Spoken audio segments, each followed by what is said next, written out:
And so now we want to get into our overreactions from the first week. We're going to give an overreaction, and then we're going to give our opinion, whether we think it's an overreaction or not. Jack, you want to get into the first one?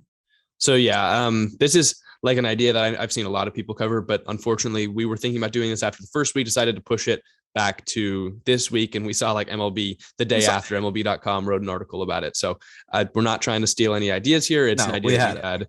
But also it's not that sophisticated of an idea where we're trying to trademark it or anything. Better sample size after the first week. Yeah, exactly. So the idea is coming up with things that could be considered overreactions. Like if you're just watching 1 week of baseball, some summaries or things that you would come out with, and we're deciding if is an overreaction, is it not an overreaction?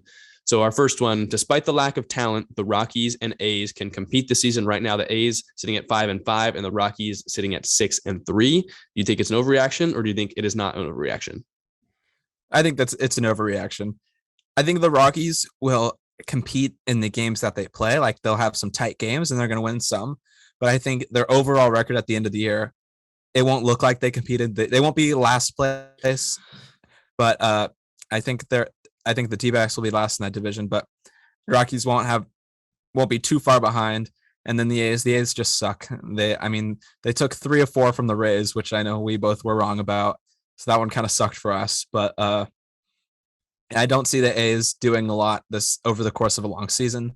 They sit at 5-5 right now, but I don't see that 500 record sustaining over a course of 162.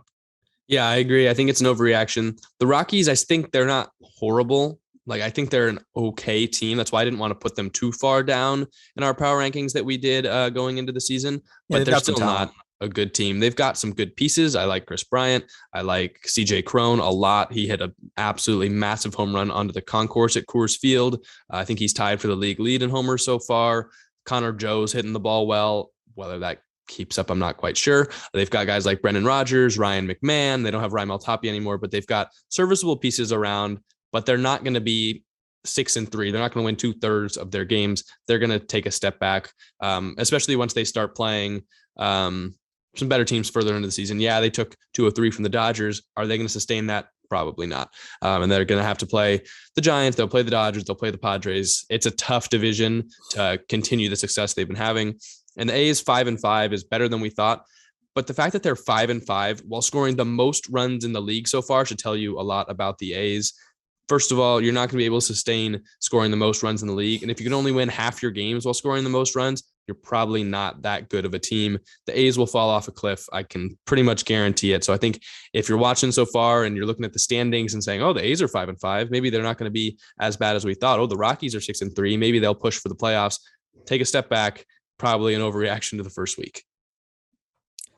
Yeah. And our next overreaction is Stephen Kwan is the AL Rookie of the Year, and the Guardians aren't as bad as we think, and maybe we're sleeping on them. What do you think about that one? So I'm going to go with partial overreaction. I think half of it's an overreaction. I think half of it isn't. I think Stephen Kwan, it's probably an overreaction to say he's the AL Rookie of the Year so far, or will be by the end of the season. Don't get me wrong. He's a great player. He's got a great hit tool. He does not swing and miss at all. He's only swung and miss like 3 times in his career so far, or since September of last year. Great player, hitting for extra base hits and everything like that. But he just does not hit the ball hard. Like he does not barrel it up. He does not hit the ball hard. Right now, he's in the 6th percentile average exit velocity, only 25th percentile max exit velocity, which all of those like guys who win Rookie of the Year, the young phenoms, are 95 plus in max exit velocity. Stephen Kwan at 25th percentile, really low barrel rate, but he's still, like I said, he's still a good player. AL Rookie of the Year, though, I think it's an overreaction so far, though tons of respect for the streak that he went on. He's going to be down in the record book so far for reaching base in a first set number of games. So Stephen Kwan, great player. I like what he's been doing so far, but not Rookie of the Year. I do, however, think we're sleeping on the Guardians a little bit. I know that I had them at 80 and 82, and I'm not sleeping on them like as a team, but I think their lineup is not as good as I would have given them credit for coming into the year. We know Jose Ramirez, he's insane. I think he's even better than a lot of people think. I still think he's one of the more underrated players in the league. 16 hits so far, 3 homers, 15 RBIs through only 9 games. So a tremendous season for him so far, and I'm sure he keeps it up like he always does. Owen Miller, though, a guy who if you told me Owen Miller was a baseball player coming into the year, I would have not been able to tell you who he played for, what position he played for, or who he was, but he's hitting 500 so far, 2 home runs. He does not strike out, got a 91st percentile sprint speed.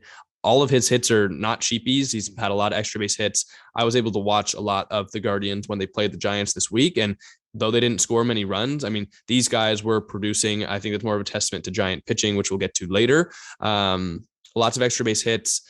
They've got guys like Myles Straw, who's a good leadoff hitter. Franmil Reyes is going to pick back up and start hitting for power. Oscar Mercado, Ahmed Rosario, they're solid bats. So I think that, yeah, we're not sleeping on the Guardians maybe as a whole because we respected their pitching, but I know for me, their lineup is better than I thought it would be coming into this year.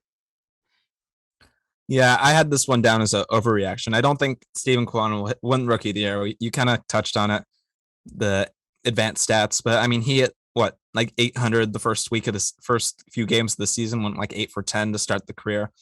And he's already down to, I think, like 350, which is still great to start a season.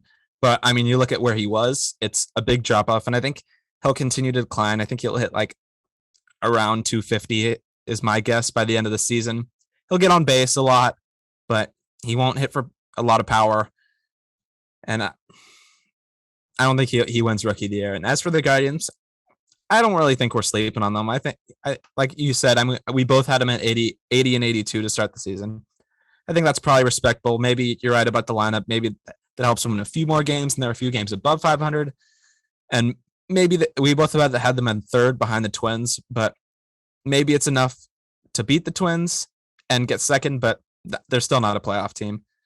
And I just don't think we're sleeping on them that much. Maybe a few games, but that's so minuscule.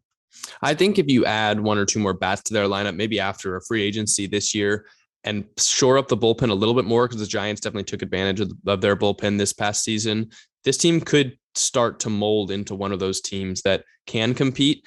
Again, I like their base. Like I mentioned before, they saw the Giants, they scored 44 runs in 4 games. So there's definitely potential there. I like some of the guys there. Like I said, they've got some pieces that I think people need to realize are pretty good, like Stephen Kwan and Myles Straw and Owen Miller, and everyone knows Jose Ramirez. But I think they're a better team than I would have given them credit for offensively coming into the year. We'll see if they keep it up.